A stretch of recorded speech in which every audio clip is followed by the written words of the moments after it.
Welcome, everyone, to Kin Women Aloud. This is a podcast for women by women, for friends by friends, and I am absolutely thrilled to have with me a couple of friends here, and they're your friends too. So, Rose Parker. Oh, just what can I say about you, Miss Rose Parker? Outstanding person, Hello. Occupational therapist, musician, singer.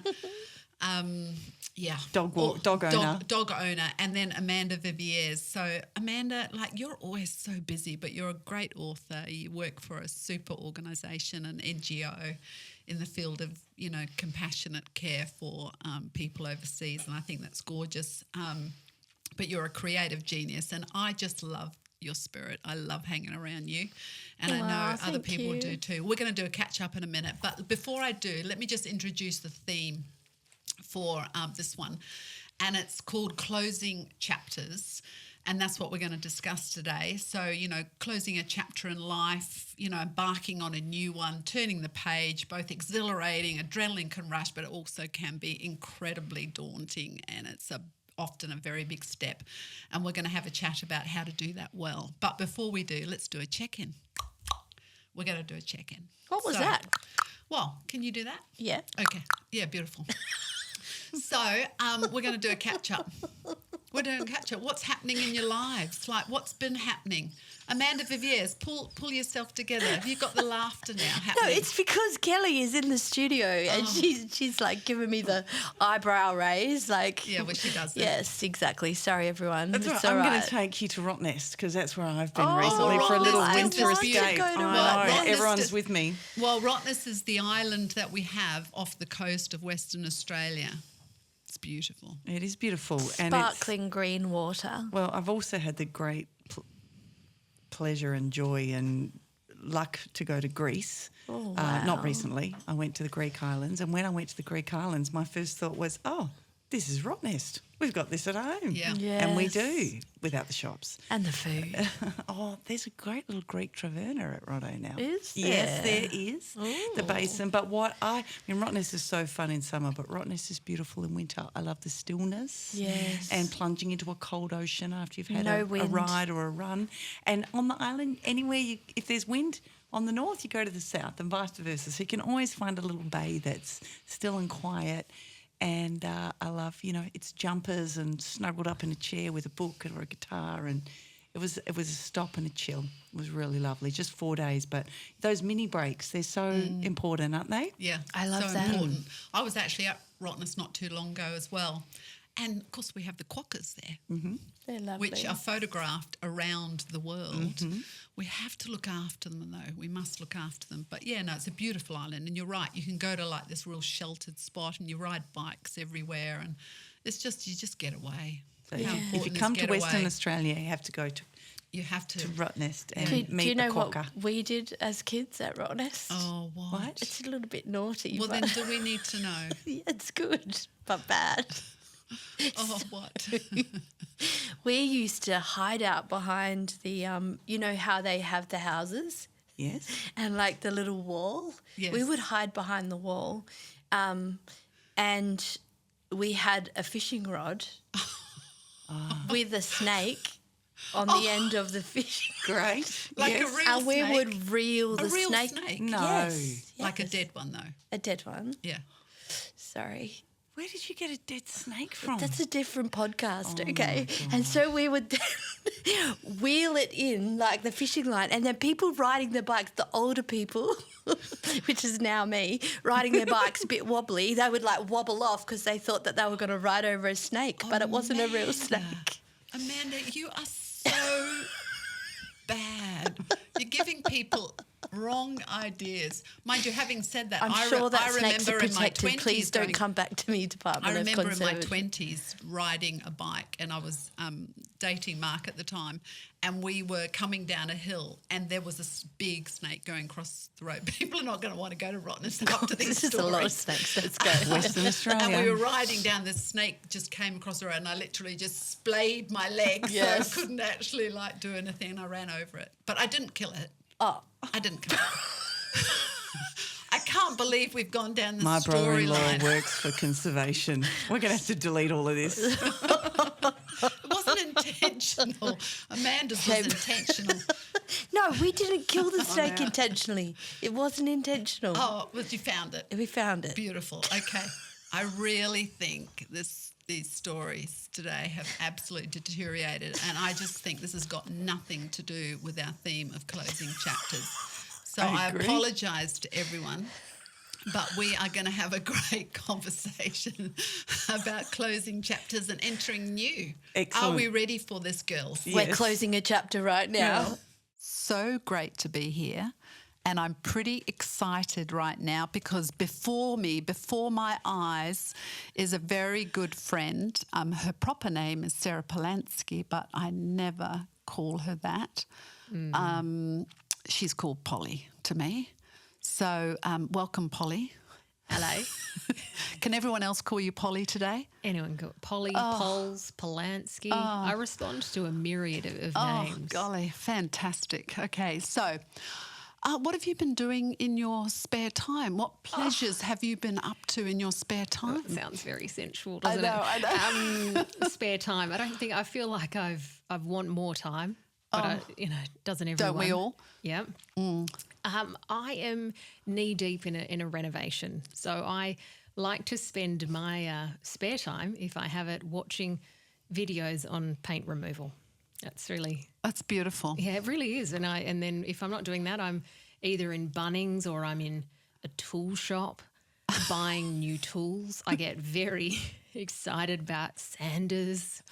I've spotted a new one today that I'd like. You got really excited about it? Really excited. Oh, and it's alarming how excited I can get about a tool that can get into 10 millimetres of a piece of furniture and sand it off really quickly. So that's beautiful. Yeah, that's where. So what's the objective with these renovations? Do you have a goal? Is there a goal in sight?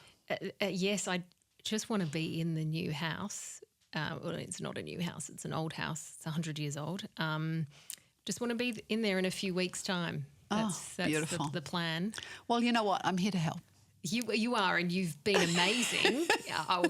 The cleaning, you are probably one of the best cleaning. I am a good cleaner. It's phenomenal. Oh, dear. Yeah, I'm a good cleaner. Anyway, I'm here. But Sarah Polanski, Polly, apart from being a good friend, you are known to be a media ninja, a journo, often biting off more than you can chew. And currently you are on a hiatus of being employed, and as you said, you're renovating. So busy times. Yes. Busy times. But you have caught us in the middle of this great theme that we are tackling right now, which is called closing chapters. And, we've been looking at closing chapters from this idea of like, we embark on these lives and just there are these markers where we close a chapter, we turn the page, a new one can be seen, and it's both exhilarating and it's both daunting, but it's a very intentional kind of move, the turning of a page, and we're kind of looking at, what does that mean for us? When is a good time, and then we're going to look specifically at your story here. So I'm going to just ask the big question, what does closing a chapter mean to you? Well, I firstly want to say I don't think there's ever a right time to close a chapter. Well, or maybe there is, but it's just, I think it comes on you. Yeah. Or that's certainly how I've felt. Yeah. And it's about how you're moving through that and physically closing that chapter. When I think about it, I think probably about a particular moment when I remember this moment. I was working for Channel 7 and I was producing. Prior to that, I'd been like a news reporter on the road, and I'd spent time on the East Coast pursuing my media career and had returned back to Perth. Because Perth's your home? Yeah, it's where I grew up. Yeah. And I looked around the newsroom and I realised that an associate producer was probably the highest I was going to get in Perth. And if I wanted to go higher, I needed to jump ship again, and jumping ship would mean relocating to the East Coast, and I just didn't want to do that anymore. What didn't you want to do? What was the downside? I didn't. I think I'd really realised the power of my community. I have some family that I really am close to, and there's a lot that I'm not. So my community is my friends, including you. Oh, thanks. Yeah. And I realised that is actually what pulls you through life and what makes life great. And I was not prepared to start again. Was there an event or anything that like triggered that? Can you kind of... I remember coming out of the kitchen and just looking out at the newsroom and going, this is it. This is it. Is this? And I was like, this can't be it. What are you looking at? Just looking at my life in the newsroom and chasing stories and setting up interviews, and like I was like, there's got to be more.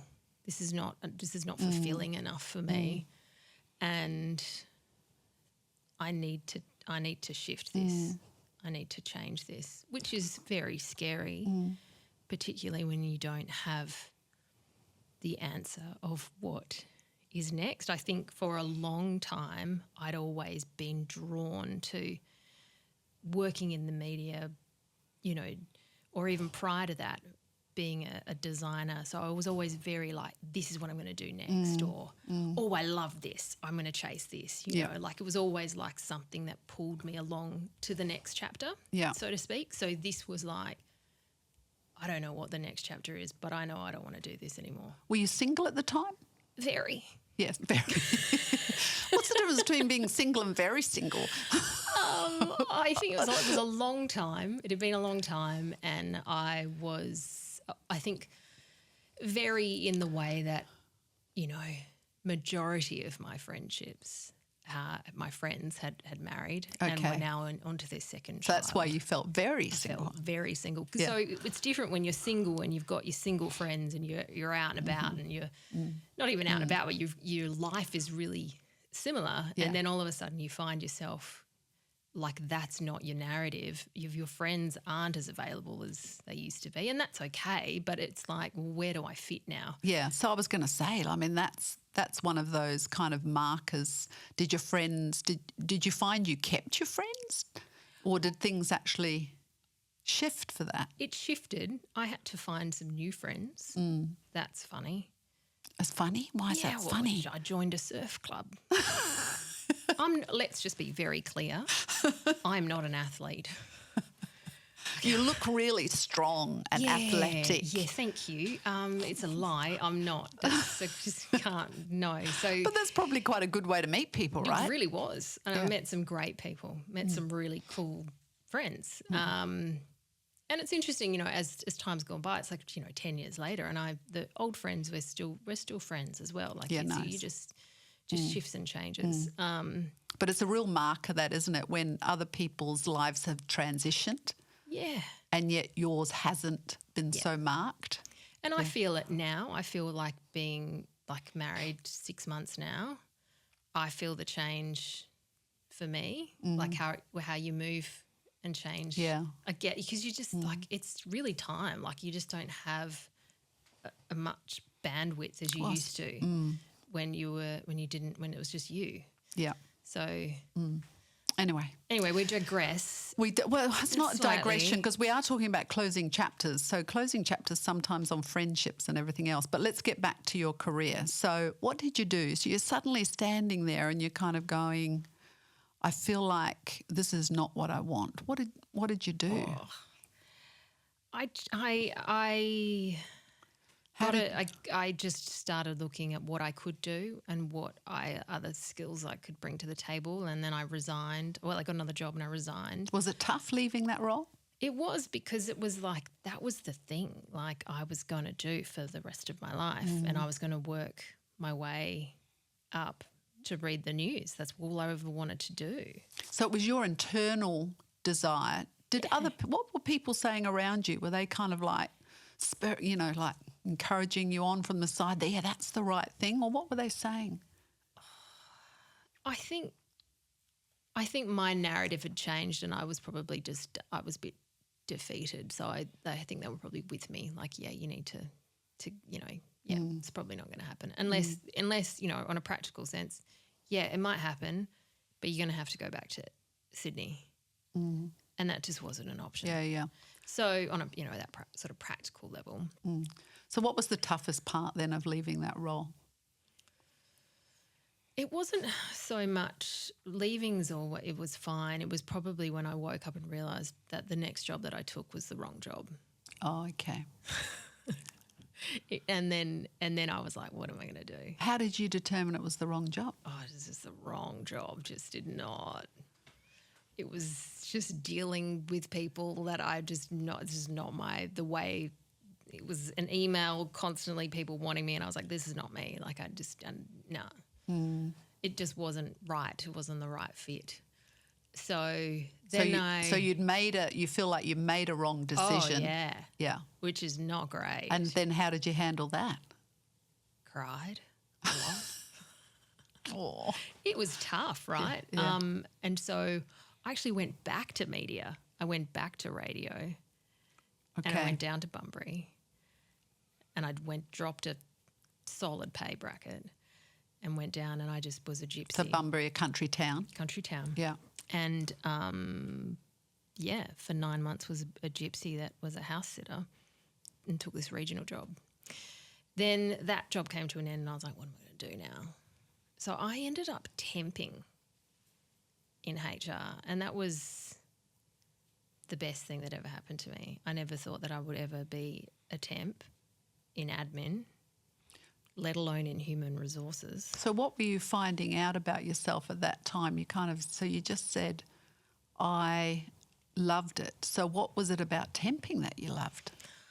Oh, I wasn't locked into a place. So maybe it gave you time. Bought me a bit of time to think about what my next move was, but also funded the mortgage payments. Oh, those things. Which is really responsibility. Real. Yeah, absolutely. Yeah. So, and then I just discovered that I really liked working in like a people and culture team. That really surprised me. I never would have thought I would have liked working in human resources. So, what was it you liked about it? That your goal essentially is to work with employees and make it a great place for them to work in, and also work with your leaders to make it great and support them. There's that real people aspect, I think. So had you let go of that young girl's dream? Somewhere along the line I had to, because I had to pay my mortgage and I had to let it go. But I think for the following 4 years later, I still every few years would come back and be like, oh, should I go back to news? Should I go back? Should go back. What's that about? I don't know. I think there's a real chase involved in being a journo, and you're chasing the story, and there's a real buzz. Adrenaline. Yeah. 100%. And also just it's a story, and you're right on the forefront of it, and you're kind of making the calls, and you're bringing something together quite rapidly, and it's a real adrenaline kind of kick. So going back to that time, because we're talking about closing chapters, when you made that decision and you had to manage all of those big feelings of, what were those big feelings, when you're kind of coming out of that chapter and going and then choosing something else? I think it's identity, like when your identity is wrapped up in your career and in your role. When you don't have kids and you don't have a partner, particularly, I think your whole world everything is your career. It's like 3/4 of your life you spend at work, right? So, and a lot of people couldn't understand it as well. I do remember that people, not maybe my closest people, but people who knew me from a surface level were like, what do you mean? Like that's your thing. Like you're good at it. Like great at it, actually. Yeah. Like what are you doing? And I think and particularly when you think about the parts of the job that you really love. And even now I'm like, I do miss that. I I do miss a live Well, cross. listen, you're sitting here right now in front of a microphone with True. some headphones on. Does it feel good? Feels great. Does it feel comfortable? It's good to be back. Well, I mean, it's, there's certain gifts in there, obviously, which are familiar. It's very easy to. I always think sometimes myself, I can flick back chapters and go, oh, I really enjoyed that space. I really enjoyed that chapter. I like that chapter. Maybe I should go back to that chapter. Yeah. But I knew the cost. Yeah. The cost of going back was And not. it's never the same either. No. So even though you have a good season where you've done well and you've felt like you're in your pocket and it's been great and you felt good, even if I went back to that, it's never going to be the same again. Like just the whole dynamics and the environment and who you are and who's in your space and everything, it's never going to feel the same because everything's moving all the time. Yeah.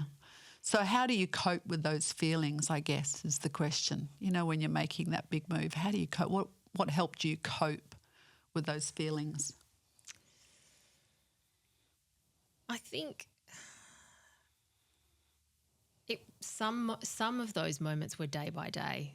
It was slow going, right? Turning the ship around of change on your career. It wasn't hard and fast. I didn't wake up the next day and I was, in the right spot where I wanted to be. So it's, you just sometimes it was like, here's what I'm doing today or here's what I'm doing this week, particularly when I was temping and I didn't know, I didn't have a plan, which is really unlike me. For so long I was like, this is what I'm doing. This is my next step.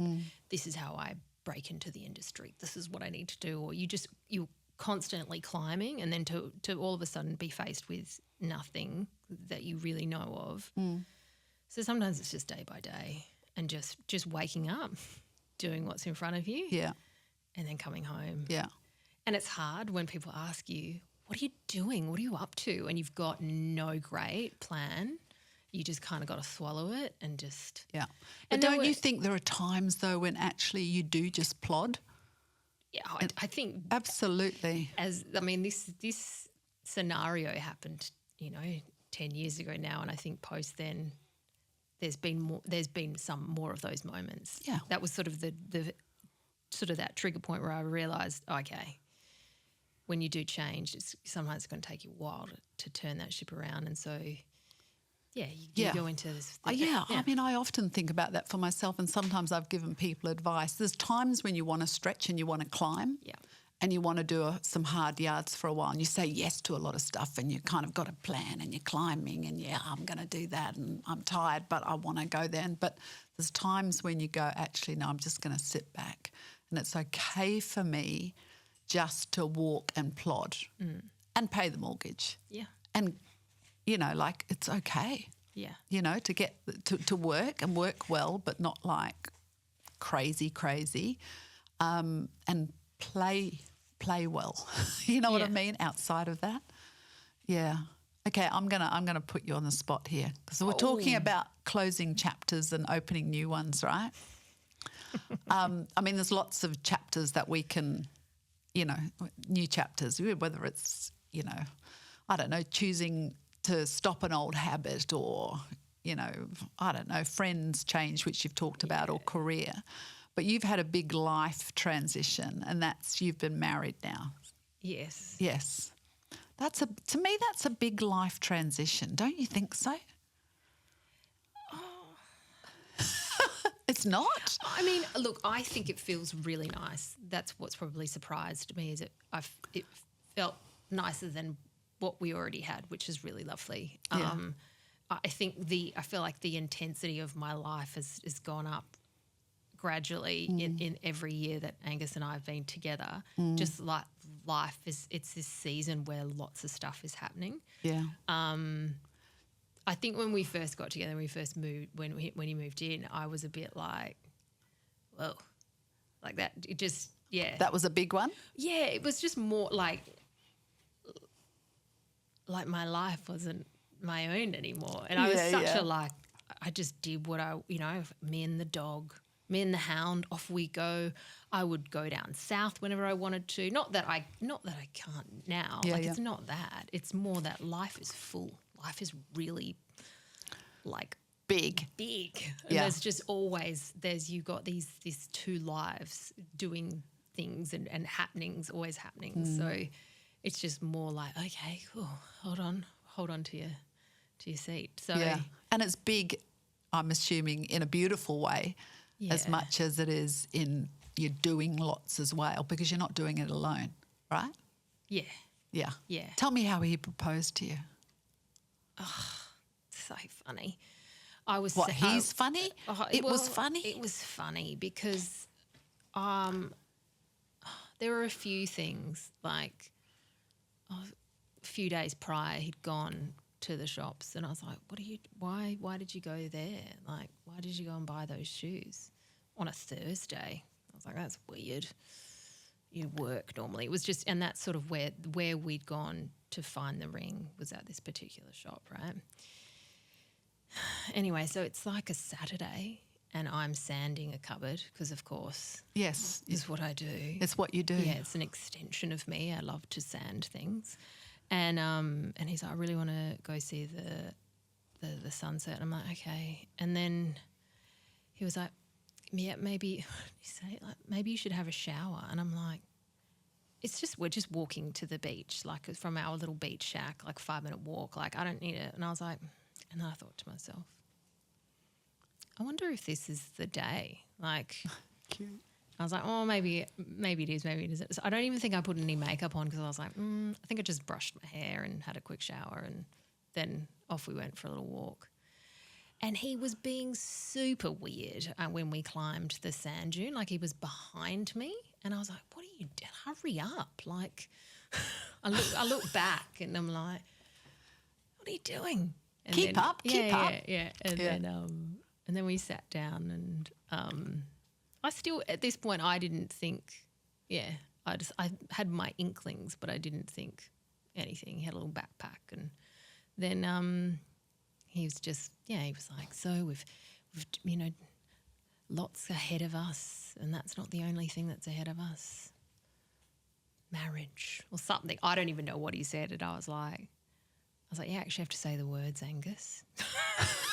And he was like, will you marry me? And I was like, yes, of course. So. Did he pull out the champagne? Oh, I pulled out the French bubbles. Oh, it was so good. Gorgeous. So good.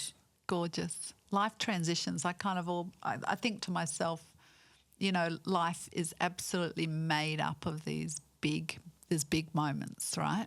But actually we tend to remember the big moments, but there's lots of little moments in between everything, and you just they're just as gorgeous sometimes. Yeah. Just remembering them. But I kind of have watched you with some of your career stuff, and I think you've made some good decisions based on good sound values. Yeah. Thank you, Penny. Yeah. So keep transitioning well. Keep turning those chapters. Listen, I'm going to draw this to an end, but listen, any advice for anyone who's making a big career change or thinking about it, what would you say to them? Just brace yourself, because I think it's not as straightforward as you want it to be, and turning the ship, particularly when you've been going in a solid direction for a career, maybe 5 or 10 years. Mm-hmm. It's, think about the time that it took you to work up to where you are now. It's going to take time to head into another direction, and just give yourself time and grace and be okay with a bit of failure and a little bit of unknown, like permission to be okay with that. Yeah, good, beautiful. Yeah, I agree. Polly, thanks for being with us today. Great to have you. Thank you for telling a little bit of your story and going into your romantic world as well. So join us for more conversations. Follow us on our podcast and socials. I'd like to thank Mark Ralph, studio engineer from Elemental Sounds, Natalie Kellner, producer from Mindful Marketing. Until next time, you are our king.